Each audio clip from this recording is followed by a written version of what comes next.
It's 1998. And I was living in Los Angeles right at the beginning of my second career as a singer and songwriter. I remember it was about 11 o'clock in the morning on St. Patrick's Day. The lights suddenly flickered off, and there was an explosion. Bam! What the heck? And then I smelled it. Smoke. Oh my God, the apartment.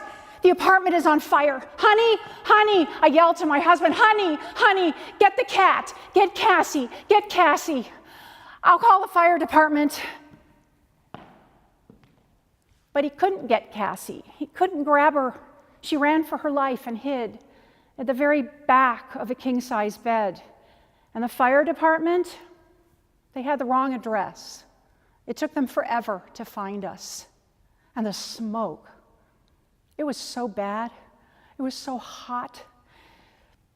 We just had to get out. We had to get out. We had to leave. Cassie, my cat. And we ran out to the curb, gasping and sobbing and yelling, Cassie! Somehow miraculously hoping she would maybe hear our voice and just, take the chance and run for her life to join us.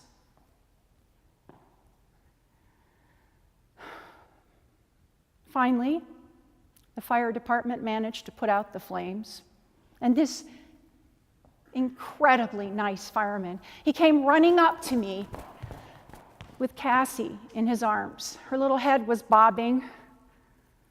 Her body was limp.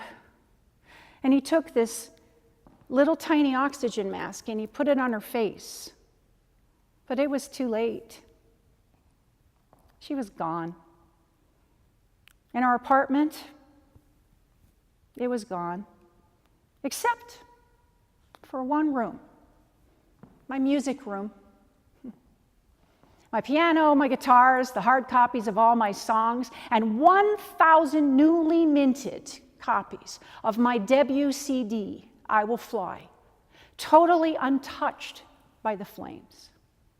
Which is really ironic because I assure you, in that moment, the last thing I felt like doing was making music or singing songs. And in the midst of my shock and my sorrow, it hit me. Oh my God, I have a gig. I have a show. I have a concert in 2 days. And I could have gotten out of it, right? I had a great excuse. I could have called the guy who booked me. He would have been okay. But where I come from, the show must go on. And so,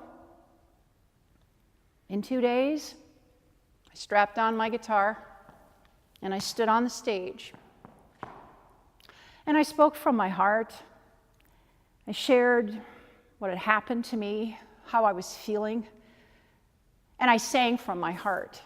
My songs, they took on this whole different feeling and meaning and depth that night. And when the tears came, because they came, I just let them be. I just took a breath, and I kept on going. And when I was done, people rose to their feet, and they gave me this standing ovation. And then I went home. Well, home. I went to my friend's spare bedroom. The next morning, I got up, and I did what I do every day. Turned on my computer, opened up my email, and there was a message there from someone, I'm going to call him Frank, and he said, "Hi, Eleni. You don't know me. I'm a performance poet, and I've been very, very depressed lately, suicidally depressed. And last night I had decided that when I go home, I thought, I'm going to end things. But somehow on the way, I don't know, something compelled me to step into this coffee house where you were performing on the stage. And as I watched you, open yourself up in all your pain to the audience. I thought, if Eleni can go through the hell that she's been through and keep on going, then so can I.